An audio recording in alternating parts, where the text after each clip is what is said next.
how's that been? I For thought it you? was very apropos. I thought it was um, not a surprise our group would have a plan for that. And terrible thing, I didn't know about it when I was initially asked in our press conference the other day, but I delved into it and it's scary. I got young kids and it scares me every day of some of the stuff that happens, the things that people think. So I'm glad that we did that. General thoughts on tonight of what went well, what didn't go well. Fourth quarter was good. Thought we kept, I challenged them repeatedly across the game, but really in the fourth quarter when I put the starters back in, just that I thought we would judge how we played in the fourth quarter. I thought we played really hard, played fast, kind of let them go a little bit, kept fighting. They didn't quit. I mean, they started pressing us in the fourth quarter, so they were trying to get to 100, I know. So it wasn't like we got, their second effort. They were still trying to win by a lot. So I thought we did good in the fourth quarter. That's what I'll try to draw from. Lots of stuff we got to fix in the middle. There was some frustration with some things because when we're good, we're really good. And it's usually a mental breakdown or something that we are in control of that keeps us from being good long enough. And some of those things are starting to repeat over and over. So the frustration was starting to mount a little bit, but I thought we got it back together. And I honestly think that's kind of how good LSU is. I asked you on Sunday about just SEC play and how deep and strong the league, is just at least on paper. Now that you've seen it, I guess in person, just is that the level of quality you expect to see night in, night out, just in terms of Yeah, the teams are playing? about 8 or 9 teams deep, too. Yeah, maybe deeper than that. I don't know. I haven't looked around the rest of the league, but I think our league's it's going to be like that for 16 straight games. And we're prepared for that. We know we're going to be an underdog every game we go out and play. And I don't think every one of the teams in our league is Final Four good. Maybe they are. I don't know yet. But watching LSU, they're Final Four good. So I don't know where that puts us, how that makes us stack up after one game. But first game for a lot of our kids. I mean, y'all saw it. We didn't have our uniform on. That doesn't happen very often unless you're really, really nervous. And she feels awful. And it was kind of a fun moment. Stuff like that will keep happening, So we'll, but I do. I mean, we had a great crowd, and for a late start, have a crowd like that. I hope everybody stuck around because we did play okay in the fourth. Obviously got hers, and then Carly kind of poured it on in the fourth quarter. But it seemed like Izzy was going well, but then the rest of the team kind of took a little while to get them going. Was that just more of how LSU kind of Yeah, lined up defensively, or how do you kind of assess that? yeah. I mentioned in our when I was talking to the talent for the game, like I always judge LSU's team by how Bob Starkey coaches his defensive group, and he's coaching the heck out of them, and he likes them. He likes how they play, and they play hard. I mean, they execute, they play together. That first group is so long. They play together so much. They're just really, really hard to get around. So getting off to the start that we did, we turned it over too many times early, and they were for like points. They took them the other direction. Thought we were kind of hanging around there, and then that little run at the end of the second quarter, just kind of took the. I mean, it was a gut punch going in there. I think it could have been different had we played better there, but too many turnovers to start, not enough good looks. Um, but kind of to be expected. I don't care how many non-conference games you play. I don't care how you try to simulate it in practice. It's hard to simulate the first SEC game. And with 7 newcomers and everybody in a new role, I thought it might take a minute. You can dig a deep hole. I also think we started out down 10-0. I think we were a little intimidated. I had some kids. I heard them. I sat in the back room over there. We had a little room off to the side, so I kind of hear them coming in talking, and they were all talking about the crowd lined up out there. Like I've never seen a crowd lined up like that. We had a bunch of kids that never seen that.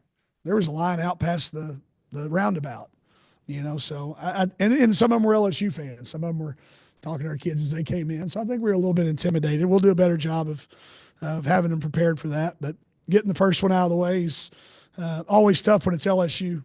But I think that's just how good they are. And I think between their starting five is as deep as anybody in our league. Okay.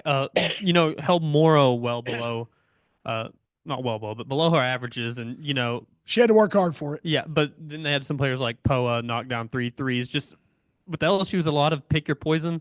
Yeah.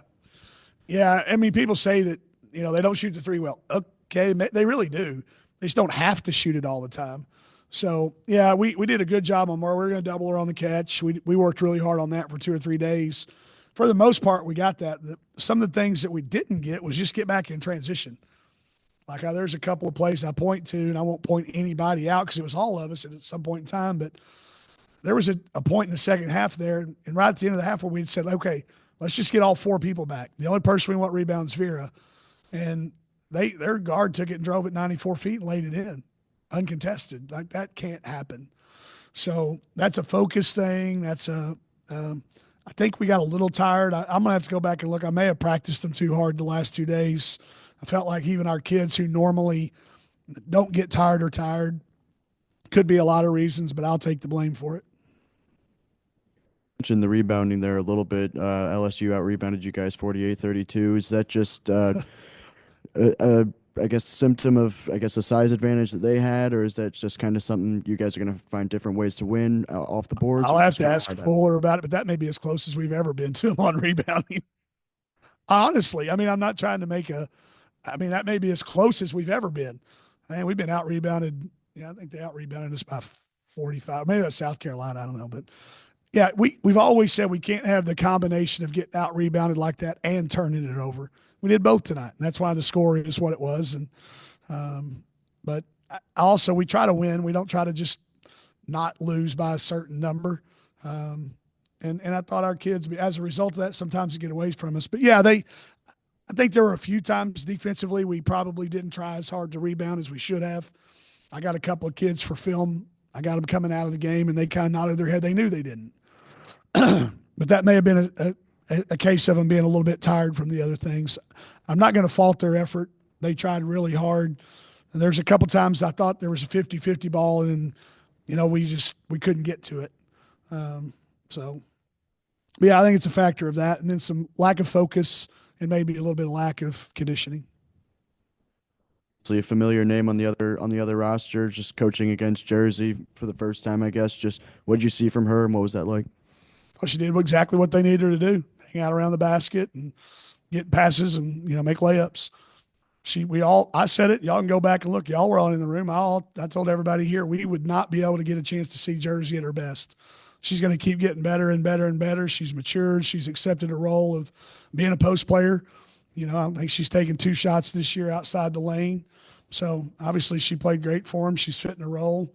I know they tried to go into her a couple times there early to establish her, but I'm happy for her. If she's happy, I'm happy for every kid that we've ever recruited and coached. If she's happy, I'm happy. 36-2 for them. Just as you get further into SEC play, how do you reduce that gap a little bit? Yeah, I don't know how you chart that because I don't think that's right. We had more than 2 in the fourth quarter. But nonetheless, it's a big difference. We had a lot of fast break points. I don't know what they count. Do you have to lay it in because we got a couple open threes. I mean, Keats's bomb was a fast break point. So I don't know. Yes, it spoke to what I was talking about in the first half. We turn it over and they go lay it in. It's not a dead ball where we get to set our defense. That's an area that's got to be better. I mean, and we're getting ready to face Texas, who really defends the exact same way, if not more aggressively. So I know teams will try to do that. They made Izzy work really hard to get her, get her shot to get in the paint. Frustrated Phoenix in her first SEC game with turnovers. But, yeah, obviously something we got to clean up. It was a focus. I don't think it was 36-2. I mean, I know you got to put that number down because that's what it says on the stat sheet, but I'll go back and stat it. We had more than 2 points. My coach is Texas is a top 5 team. You played UCLA. Whenever you get this will be your 3rd team on Sunday in the top 5 to play. Do you think the team, the more it's an inexperienced team, the more that you play kind of these heavyweight teams, that they kind of less of that jarring factor that you said coming into it? I think so, but like this team, these kids, they love playing against the great teams. They were excited, when we started talking about who all we got to play. These kids came here because of that reason. Now it's tough on us, and it makes it tough. We're going to go to Texas, then we're going to come back. Now you got to go to Auburn after this and Texas. That makes that game extra hard. So That's what I try to tell people about basketball. We don't have a Tuesday night game, where it's a non-conference game. You got these stacked up on each other. So we'll do everything we can do to help them be ready and not get down and let one team look back and, hurt you when it gets ready to play the next one. But I think we're going to have to play everybody once. I really do. I think we're going to have to play at Texas. We're going to have to play first time we see South Carolina. It doesn't, you can't with kids just say, well, you played teams like them, because everybody's a little bit different. Some teams list kids taller than they are, and you see them for the first time, and some people list them shorter, and our kids see that. They're like, whoa, that kid's even taller than I thought. So we've got kids that are I had kids trying to get Simone Augustus's autograph. Okay, and that's okay. That's fine. That's what we're dealing with right now with our kids. They're excited about it. I don't think they're looking at Texas as we have to go to Texas. I think they look at it as we get to go. I'm anxious to see the new arena and see how we stack up against the best teams. I mean, I looked at this, like you said, UCLA, we play South Carolina later on. Oklahoma and Texas went down to the wire. Who won? Texas won at Oklahoma. They're going to be top 10. I mean, I looked, it's going to be a ranked team a lot of nights. I think we got a couple teams, if they play well, they'll pop in the rankings too. So it's going to be that way every single night. So hopefully our kids learn from every lesson they get and try to make new mistakes. Maybe we won't make the same mistakes. We'll make new mistakes every game.